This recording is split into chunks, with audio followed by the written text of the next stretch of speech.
Europe 1, 8h34, la revue de presse.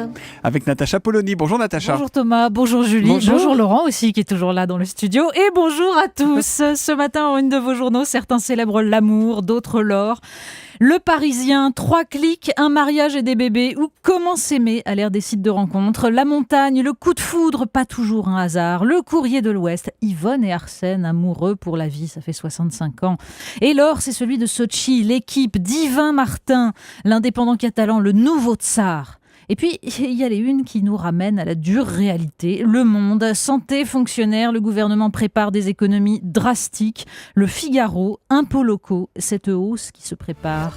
Et si on revenait à des sujets importants pour commencer ? Mais oui, parce que depuis une semaine, on commande des livres pour enfants pour se demander quel impact ils auront sur nos bambins. Alors aujourd'hui encore, Le Monde explique que tout ça, ce sont des fantasmes et que papa porte une robe, c'est formidable. Le Figaro, lui, fait intervenir une psychologue qui explique que Jean a 2 mamans, c'est tout de même une façon d'expliquer aux enfants qu'on peut effacer le père. Et alors, sur Causeur, le blogueur David Dégouille souligne surtout cette situation absurde. Alors que la gauche, dit-il, s'était distinguée ces derniers temps par son amour de la censure, contre Alain Finkielkraut notamment, qui avait osé employer l'expression français de souche, contre des journalistes, des animateurs, etc. L'anathème opportuniste et ridicule de Jean-François Copé, nous dit-il, a réussi l'exploit d'effacer cela et de refaire de la droite le parti de la censure. C'est assez bien vu.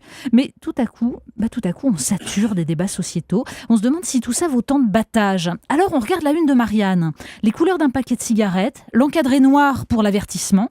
Mais les mots qui s'affichent, c'est malbouffe, mal manger, tue. Comment y échapper ? À l'intérieur, les bonnes feuilles du livre d'un ingénieur agronome qui raconte l'alliance de l'agroalimentaire et de l'industrie pharmaceutique. La première nous gave d'une nourriture dont on sait qu'elle est nutritionnellement néfaste, inflammatoire, déséquilibrée entre trop d'oméga 6 et trop peu d'oméga 3, parce qu'elle réclame de l'agriculture des produits bas de gamme à coup de chimie. Et la deuxième compense en nous vendant les remèdes, par exemple ces fameuses prostatines anti-cholestérol.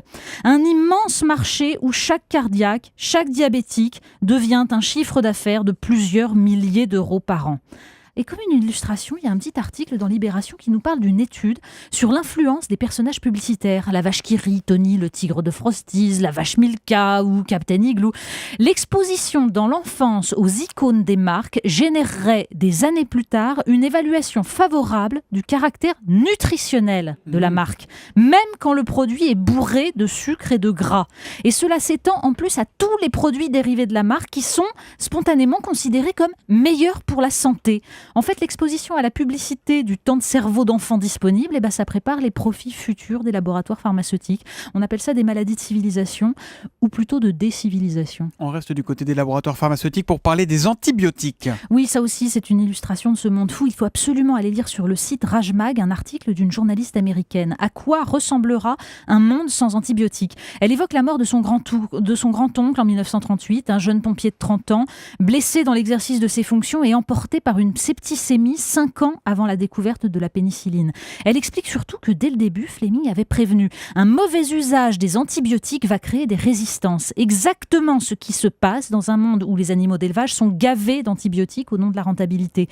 Des économistes ont estimé que le retrait des antibiotiques dans l'élevage de porcs obligerait les fermiers américains à dépenser 4,50 $ de plus par cochon, un coût qui se répercuterait par la suite sur les consommateurs. Alors le choix est fait. Aujourd'hui, des microbes résistants apparaissent tellement vite que l'industrie pharmaceutique n'a plus le temps d'amortir le coût d'un nouveau médicament et abandonne donc la recherche.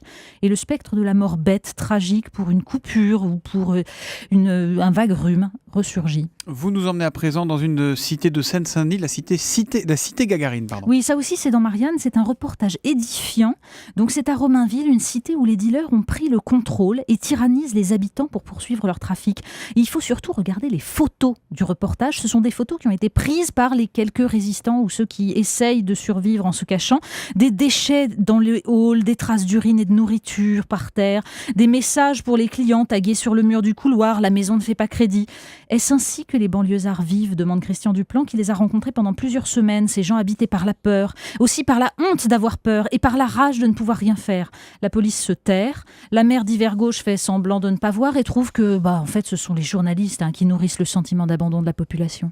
Allez, on termine quand même avec Mais un oui. petit quelque chose du 14 février, la Voilà, Saint-Valentin. on se change les idées et donc on va aller lire les traditionnelles petites annonces amoureuses et surtout celles de Libé, signées Momotte, Kéridache à son Kéridoche, Miss pour monsieur, c'est mignon. Mais pour se changer les idées, on peut aussi voyager, par procuration en fait, parce que Libé nous raconte aussi dans un article qu'une entreprise japonaise propose de faire visiter le Japon à votre doudou, qui vous enverra des cartes postales Votre et des doudou, photos. Pas votre chéri, votre doudou, Non, votre peluche. le vrai doudou. Nounours, par exemple, devant le mont Fuji, ou alors une petite photo de votre vieille grenouille en peluche devant les temples de Kyoto. Moi, je trouve que la maire de Romainville devrait proposer ça aux habitants de la cité gargarienne, pour guérir cet abandon qui n'est finalement qu'un sentiment. Bon, ça dit, la précision est importante, parce que je crois que Julie appelle son chéri doudou, c'est pour ça il faut toujours... Merci Natacha Polony, la revue de presse tous les jours à 8h35 sur Europe 1.